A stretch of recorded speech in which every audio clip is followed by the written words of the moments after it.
O programa hoje está com um convidado biólogo da Unidade Avançada do IBAMA em Joinville, Luiz Ernesto Train. Ele vai conversar com os nossos telespectadores, com os nossos amigos do programa Ecologia em Ação, sobre o Código Florestal. Infelizmente nós não temos telefone aqui para fazer perguntas, mas nós vamos colocar algumas questões importantes para os telespectadores e comentando sobre um tema que é o tema do momento e que vai privilegiar todos aqueles proprietários rurais que mantiveram suas florestas intactas, bem conservadas e principalmente como fornecedores e produtores de água potável, água para beber, água-alimento. Luiz Ernesto, seja bem-vindo ao nosso programa. Eu gostaria inicialmente já de começar perguntando sobre o novo Código Florestal. Ele já está em vigor? Está em vigor, né? Já desde o ano passado, se não me engano, já faz um tempinho, né? Está em vigor aí. E tem algumas adaptações, digamos assim, que todos os órgãos têm os órgãos ambientais, né? Principalmente tem que se adaptar a algumas novidades, né? E porque, afinal de contas, o antigo código remontava a 1965, né? Ele tinha sofrido algumas alterações, algumas atualizações. A última de maior relevância, digamos assim, foi em 2001, né? E agora toda aquela lógica, ou muito daquela lógica, foi revogado, digamos assim, num processo de evolução, né? De evolução dos conceitos, uma evolução do entendimento da própria sociedade, né? Sobre as formas mais consensuais, digamos assim, mais justas de se tratar a questão ambiental, né? As florestas nativas e as exóticas é com a Fátima, né? Ou com o IBAMA? Não, é com a Fátima. Em princípio, né? Na verdade, assim, nós tivemos agora, nos últimos anos, alterações profundas, né? Na questão da legislação ambiental, inclusive nas competências, né? Dos órgãos ambientais em relação considerando assim, o que cada um faz, né? Na verdade, nós tivemos no final de 2011, a edição de uma lei complementar, que é a Lei Complementar 140, né, de dezembro de 2011. Né? Isso alterou profundamente as competências, né? Com relação assim hoje a lógica de meio ambiente é o seguinte: a lógica básica, a premissa básica na área ambiental é o seguinte: quem autoriza, quem licencia, o órgão ambiental que licencia, que autoriza, é o responsável por fiscalizar aquilo que autorizou. Né? Isso a gente considera que é uma evolução importante do processo. Por quê? O que acontecia era que, claro que isso tudo é uma evolução ao longo da implantação do Sistema Nacional do Meio Ambiente, que foi concebido, por sua vez, lá em 1981. Né? Então, e até hoje, né, digamos assim, a sociedade está patinando, os governos que se sucedem patinam, digamos assim, em implementar, né, o Sistema Nacional de Meio Ambiente, que prevê o quê? Que os órgãos ambientais devem trabalhar de forma integrada nas diversas instâncias, seja municipal, estadual e federal. Né? Então, a Lei 140, eu estou fugindo um pouco do Código Florestal, porque na verdade, a Lei 140 trouxe muitas novidades. Né? Então, ela estabeleceu basicamente isso, retomando, né, que quem licencia é o primeiro a ter a obrigação de fiscalizar o que licenciou. Então, pode ser a Fundema, pode ser a Fátima. Ou pode ser o IBAMA. Por exemplo, os licenciamentos feitos pelo IBAMA, a competência primordial, digamos assim, para fiscalizar é do IBAMA. Né? Por exemplo, aqui na região nós temos as instalações portuárias, todas da Baía da Babitonga, elas são licenciadas pelo IBAMA. Né? Tanto os licenciamentos corretivos quanto ampliações. Né? Então, assim, quem tem, então, a obrigação primordial de fiscalizar é o IBAMA. Né? Agora, por exemplo, questão de floresta, né? A questão florestal que foi que você perguntou. Se o impacto for alcançar mais de um município, o impacto do Código da Floresta, ou do licenciamento de um determinado empreendimento que implica em Código de Floresta, o licenciamento é do Estado, é da Fátima, no caso. Da Fátima, né? Se o licenciamento for atingir só o âmbito municipal, não tiver impactos além das fronteiras do município, o licenciamento é da Fundação Municipal do Meio Ambiente. Mas se estiver dentro de uma bacia que abrange diversos municípios, é com a Fátima. Aí é com a Fátima, né? Tem essa lógica.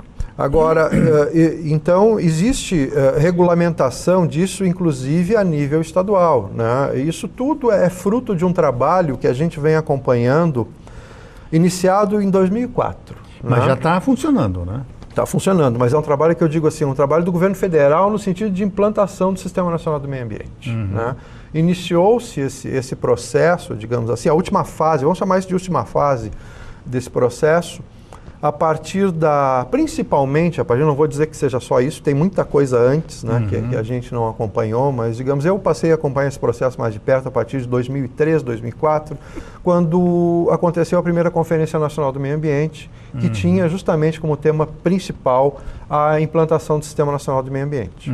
Tá? Então, era assim, o objetivo era motivar a sociedade, né, a se preocupar com isso, principalmente os governos municipais. Então, isso foi a temática da primeira e da segunda Conferência Nacionais, que acontece com frequência bianual. E, então, assim, a partir daí, inclusive, se criou mecanismos de financiar esse processo. Né? Um mecanismo muito importante de financiar esse processo é o repasse, por exemplo, assim, porque é muito fácil você dizer, o Estado tem que assumir tais atribuições, o município tem que assumir tais atribuições, e não tendo da onde tirar dinheiro para financiar isso. Sim. Né? Então, uma questão importante que foi gerada nesse processo é a possibilidade de repasse de recursos que originalmente são arrecadados pelo IBAMA, através da taxa de controle e fiscalização ambiental. Né? Então, através isso é regulamentado por lei federal, e a lei previa, não é o caso de citar número de lei agora, porque afinal de contas nós estamos falando para o grande público. Né? Essa lei previa o quê? Previa que o Estado ou o município que criasse a sua legislação própria a respeito disso, a respeito de ter o seu cadastro e, portanto, ter o seu controle do que está acontecendo no âmbito do seu âmbito de atuação, seja Estado, seja município, né? Criando essa legislação, criando o seu cadastro para ter esse controle, né? Ele automaticamente ele pode receber um percentual, né, dessa taxa arrecadada pelo governo federal através do IBAMA. Né? Então, hoje, por exemplo, em Santa Catarina, a partir de 2010, né, que foi quando foi firmado esse termo de cooperação, o IBAMA passou a repassar à Fátima, no caso, 60% da nossa arrecadação aqui do Estado, né, da taxa de controle ambiental, né, controle de fiscalização. Então, é um montante bastante relevante, né? E que possibilita, então, Fátima ter carro, possibilita exatamente a Fátima financiar. Né? Nós estamos ajudando a financiar o funcionamento do Sistema Estadual de Meio Ambiente. Né? E a Fátima, por sua vez, vem fomentando que os municípios se integrem a esse sistema. Então, no balcão do IBAMA aqui, de preferência, seriam projetos ligados à Baía da Babitonga, ligados ao mangue, ligados a matas de preservação permanente, reservas legais. A atuação do IBAMA hoje, corte de árvore, assim, não é mais nada com o IBAMA. Isso tudo, né? É ou com a Fátima ou com a Fundema. Tá? Em princípio, aqui em Joinville, né, na cidade de Joinville, no município de Joinville, em princípio é Fundema. Né? A não ser que seja alguma coisa em área rural, alguma coisa de maior porte, assim, maior intervenção prevista na área rural, aí sim seria com a Fátima. No caso o inventário florestal com a Fundema, Fátima, tudo isso reflorestamento, manejo sustentado, também existem tudo esses isso projetos hoje em dia, né? Em princípio, com a Fátima, essas questões. Mas com o IBAMA, só para complementar, né? O IBAMA, a atuação, principalmente agora a partir da Lei 140, que regulamentou isso, né, que estabeleceu as regras, Até muito tempo atrás, fazendo um parênteses, até muito tempo atrás se ouvia muito falar em conflito de competência. Exatamente. Né? Inclusive os empreendedores muitas vezes não sabiam a quem se dirigir, se era IBAMA, se era Fátima, se era município e tal. E hoje em dia isso com a Lei 140 ficou bem mais definido. Né? Basicamente hoje IBAMA é assim, a responsabilidade do IBAMA, mar territorial, tá? Tudo que tiver dentro do mar territorial, inclusive manguezais, né? Fronteiras internacionais e fronteiras interestaduais. Basicamente é isso. Além do controle de trânsito também interestadual, internacional e interestadual de produtos perigosos, de substâncias controladas por acordos internacionais, esse tipo de coisa assim. E uma nova usina de carvão, geração de energia elétrica é Cuibama também, né? Depende. Se for uma mega... Não, em princípio não. Só se ela for numa divisa de Estado. Em princípio não. Divisa, né? Nós temos, por exemplo, aqui em processo de licenciamento de Santa Catarina, na região ali do sul do Estado, eu não vou agora citar o município porque não me ocorre. A região mais ou menos de Criciúma, não é em Criciúma. Uma usina de carvão, ali que está sendo licenciada pela Fátima. Né? Uma usina bastante... As hidrelétricas também são uma geradora de energia. As hidrelétricas nos rios estaduais, competência da Fátima. As hidrelétricas nos rios federais, por exemplo, as que estão no rio Uruguai, são todas licenciadas pelo IBAMA. Com a Argentina ou de Estado, né? Onde Santa Catarina e Rio Grande do Sul, no caso, é competência do IBAMA, licenciamento. E a quem ficam esses antigos reflorestamentos incentivados de pinos e eucalipto que foram implantados em Santa Catarina? Boa pergunta. E eu já esperava que você fosse fazer essa pergunta, porque eu sei que você trabalhou nessa área durante muitos anos. Isso, né? Olha, Gert, isso realmente é um passivo que nós estamos tentando resolver. Né? Ainda hoje, como eu já esperava que você fosse me fazer essa pergunta, eu hoje até consultei Florianópolis, porque é um problema sério. O que acontece? Esses projetos, só para explicar para o público, né, do que nós estamos falando. Esses projetos eram fruto do incentivo que o governo federal dava nas décadas de 70 e 80, mais ou menos, até o final da década de 80. Branco, né? Na época em que o IBAMA nem existia. Né? Nós estamos falando daí do IBDF, né? Instituto Brasileiro de Desenvolvimento Florestal, né? Que foi extinto em 1989, né? E surgiu o IBAMA no lugar dele, mas não com as mesmas atribuições. O IBDF era um instituto de fomento, né? De fomento à área florestal, reflorestamento, ao setor madeireiro. Né? O IBAMA ele surgiu com uma outra conotação, uma conotação de proteção ambiental. Né? E o que acontece? Todos esses projetos incentivados, eles, como você bem sabe, eles previam a entrega de relatórios anuais por parte dos empreendedores, né? E o controle pelo IBDF. Né? O controle, a pessoa dizia, vou plantar tantas mil árvores numa tal área, assinava um termo de compromisso, recebia incentivos fiscais e tinha um prazo em torno de 20 anos para finalizar. Nós estamos falando de árvores, portanto o ciclo de corte é longo. 20, né? 22 anos. Né? Por aí. Variava um pouco, conforme a espécie, conforme a região. Muito bem. Só que no meio desse processo, o órgão federal que era responsável pelo controle de tudo isso foi extinto. E o IBAMA herdou, né? Isso aí como um passivo, né? E hoje, a partir dos últimos 10 anos, mais ou menos, não é hoje, porque final da década digamos, de 80, né? 90, 2010, digamos assim, né? Começaram a vencer esses prazos, né? E o pessoal começou a vir atrás, né? Principalmente os empreendedores começaram a procurar o IBAMA, para ver qual era o lucro que tiveram com o investimento. E na verdade não seria nem isso, seria principalmente a questão que nos vem... a renda dos projetos. Mas o que eles querem principalmente, os empreendedores, tá, é a desvinculação. do compromisso dos termos de preservação. Né? Os termos de manutenção florestal que fica gravado na matrícula do registro de imóveis. Isso, né? Então, e aquilo ali, por exemplo, se a pessoa quer vender a terra ou quer fazer um outro empreendimento em cima, tem que haver a liberação que seria do IBDF hoje do IBAMA. Né? O problema é que nós temos uma dificuldade muito grande hoje de auditar, digamos assim, esses processos. Por quê? Luiz Ernesto, nós vamos dar uma pausa agora e continuamos logo no bloco seguinte.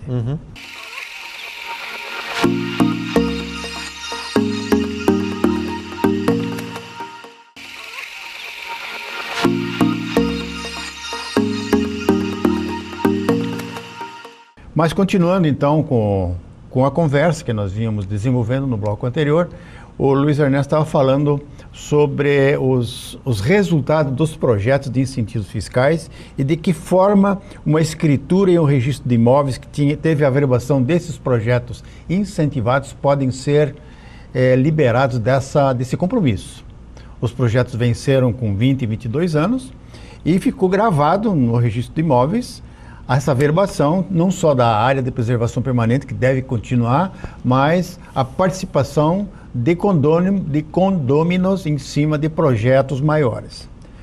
Como é que fica? Já está estudado isso? Já tem uma solução? Ou ainda vai demorar um pouco? Eu acredito que ainda vai demorar um pouco, né? Porque, na verdade, assim, existe uma ânsia muito grande, em função de uma ansiedade muito grande, principalmente dos proprietários de terra, em liberar isso. Passou a se observar que as representações do IBAMA nos diversos estados da federação estavam agindo de maneira diversa, né? Digamos assim, tratando essas questões de maneira diversa. Então, se resolveu dar uma parada e fazer um levantamento geral nos procedimentos, com o objetivo de criar uma norma única, gerar uma norma única e que seja para resolver realmente essa questão. Para não burocratizar, né? Então, exatamente, no sentido de desburocratizar, né, os processos, porque afinal de contas, mesmo que, digamos assim, esses empreendedores tenham deixado, por exemplo, de apresentar relatório, né, isso não implica na perda da propriedade da terra. Né? Claro. Então tem uma série de questões que têm que ser devidamente equacionadas e que estão sendo estudadas a nível, lá em Brasília, na verdade, a nível da Diretoria de Biodiversidade e Florestas, no sentido de procurar gerar uma norma que seja única e que seja simples, para resolver essa questão de uma vez por todas. Né? Eu, por exemplo, tenho 2 imóveis em Guaramirim, um de 30 hectares, outro de 60. O de 30 eu vendi e ele estava gravado com 4 projetos de manejo sustentável. Então tem todas as averbações no registro de imóveis. Sim. Eu passei para um novo proprietário, ele deixou as averbações, simplesmente transferiu o nome, manteve todas as averbações e não teve problema. Agora, como ele vai ficar com o terreno, para ele tanto faz se tem averbação em cima ou não. Só no dia que ele quiser desmembrar é que vai ser o problema. Né? Pois é. E tem um outro terreno de 60 hectares que eu tenho 4 projetos em cima. E daí também é minha questão, porque é uma área totalmente de preservação permanente. Eu recuperei todo o terreno, e plantei só nativas, fiz um manejo em cima, né? Tenho até direito de fazer um plano de manejo em cima, mas não vou fazer porque ele é um projeto hoje produtor de água para os plantadores de arroz. Né? Então ele abastece as arrozeiras, abastece 2 Pesque-Pague e uma pequena vila da caixa d'água. Mas não estou preocupado com essa averbação, só que a gente tem que ficar atento, né? Verdade. Surge uma oportunidade de você negociar esse terreno num caso de um TAC, um termo de ajustamento de conduta, né? Que uma empresa faz um desmatamento e compensa adquirindo uma área dessa. Né? Mas, Luiz Ernesto, o programa hoje, ele gostaria de passar para o telespectador, aquele telespectador que mora lá, tem uma área rural no Cubatão, no Quiriri, no Piraí, e que tem muita mata nativa em cima do terreno. Ele foi durante muitos anos penalizado em não poder explorar essas áreas, essas florestas. E parece que existe uma possibilidade hoje de remunerar esses proprietários rurais. Eu sei, já li muita coisa, alguns municípios já começaram a fazer o pagamento da prestação de serviços ambientais para garantir a água para as cidades. Você tem alguma informação a respeito? Na verdade, Gert, esse é um tema que a gente tem se sensibilizado bastante com relação a essa questão. Vamos utilizar o caso de Joinville aqui, que é um caso eu consideraria até emblemático, né? É emblemático por quê? Porque apesar de ser a cidade de Joinville, o município de Joinville, ser o principal polo econômico do estado de Santa Catarina, né? O grau de preservação das florestas é algo impressionante. É grande, né? Digamos, o percentual de mata nativa que ainda existe no município de Joinville é algo impressionante, né? Isso tem motivo de ser, né? Analisando historicamente, a gente vê que as principais florestas elas estão na encosta da serra e tal, mas nós temos municípios aí pelo país em que tem situações análogas em que mesmo estando em encosta de serra, as florestas foram degradadas. No Vale do Ribeira, por exemplo, né? Então, é emblemático por isso, né? E aí, o que acontece? O município depende da água que é gerada por essa floresta. Exatamente. Na encosta da serra, né? Mais especificamente nas bacias do Rio Cubatão e na bacia do Rio Piraí, né? As duas das quais abastecem a cidade. A do Cubatão, em torno de 70% da água que abastece a cidade de Joinville e o Piraí entra com mais ou menos 30%, mais ou menos nessa proporção. Ciente disso, o próprio município criou, em 1997 ainda, a área de proteção ambiental da Serra Dona Francisca. Está sendo regulamentada agora, né? Que teve inclusive o plano de manejo aprovado semana passada. Né? Finalmente, né? Finalmente, isso a gente até cumprimenta, principalmente a equipe da Fundema, que trabalhou o esforço, né? Arduamente nesse sentido nos últimos anos, né? E finalmente conseguiram, né, finalizar o plano de manejo e agora é aquele negócio, é arregaçar as mangas e colocar em prática, né? Tentar colocar em prática. O que é um plano de manejo? É o conjunto de regras que vai reger a gestão ambiental daquela região ali. Né? No caso, é a região ali da Serra Dona Francisca e pega um pedaço ali da Serra do Piraí também, né? Lá por cima da serra mesmo, que é justamente a região produtora de água de Joinville. Então, a APA ela foi criada com esse objetivo, né? E a preocupação era tamanha, em 1997, que o município de Joinville chegou a convencer o município de Garuva a criar a APA do Quiriri, que é contígua, né? Porque uma parte da bacia, aquela parte mais norte, Garuva, ela fica no município de Garuva. Exatamente. Né? Então, assim, tamanha era essa preocupação, que foi uma preocupação bastante estratégica, né? Então, hoje, o que se vê, né? E não só em função disso, né? Mas em função também de toda uma legislação que resolveu resgatar a importância da preservação das matas, um tanto quanto tardiamente, que surgiu o decreto 750, já em 1993, Isso, quando só existia em torno de 7% da floresta original de Mata Atlântica, mas antes tarde do que nunca. Né? O que acontece? Os proprietários de terra onde estão inseridas essas florestas passaram a sofrer uma série de dificuldades em função das restrições que foram impostas, né? Pela legislação, pela nova legislação florestal, né? Pela legislação de proteção à Mata Atlântica, que, volto a dizer, teria que ter acontecido, né? É uma coisa que não tinha como não ser, talvez se não tivesse acontecido o decreto 750, só Deus sabe que teria restado. Exatamente. Né? Agora, o que é injusto? Injusto é a pessoa não poder oferir mais lucro, no bom sentido da palavra, né? Renda. Né? Explorando aquela floresta. O que acontece? Sabe que tudo é um processo, a sociedade vai evoluindo, as discussões, né? Elas vão melhorando, vão passando para vários patamares num processo evolutivo. Muito bem, essa discussão foi evoluindo a nível do país inteiro. Mas em Joinville já existe a possibilidade de oferir renda? Não, o que acontece? Na verdade, aí é que está. A prefeitura já montou uma legislação? É que o programa ainda não vai existe. acabar? Não existe. Não existe ainda. Ainda não existe essa legislação, né? Nós, inclusive, temos feito provocações, né? Não só ao município de Joinville, mas a outros municípios aqui da região que também sofrem até mais que Joinville. Já tem uma minuta de lei? Falta d'água. Não tem minuta, que eu saiba, não tem minuta nenhuma. Né?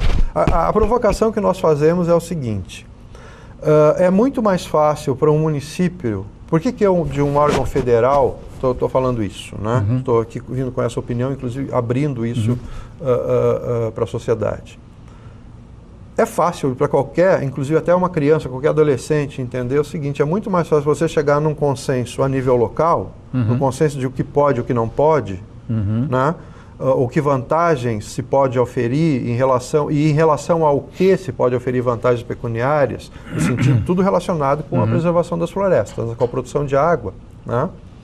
É muito mais fácil você chegar num consenso e criar uma lei municipal nesse sentido do que uma lei estadual ou uma lei federal, né? Mas, resumindo, os proprietários rurais do município de Joinville, dos municípios que estão nas fraldas da serra, eles podem ter uma esperança em serem remunerados pela produção de água? Eu acredito que sim. Eu acredito que sim, porque, como você mesmo citou, existem vários outros municípios no país que já vêm fazendo isso, que criaram leis municipais nesse sentido, né? Joinville... São Paulo está fazendo, né?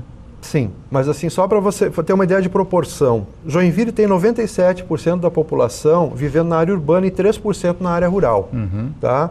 Então, assim, digamos que cada pessoa desses 97% da população contribua com um pouquinho, sabe? Falando proporcionalmente, não quer dizer que a pessoa vai lá, vai pagar um carnê para pagar centavos para o produtor rural, mas criando mecanismos municipais de remuneração, você teria 97% da população para financiar, para ajudar a financiar esses 3% que estão sendo responsáveis pela manutenção das florestas e pela produção da água que abastece o município. E sem água ninguém vive. Exatamente. Né? Então, assim, é uma questão de lógica. Nós vamos encerrando o nosso programa, agradecendo a tua presença, Luiz Ernesto. Foram, assim, informações muito importantes.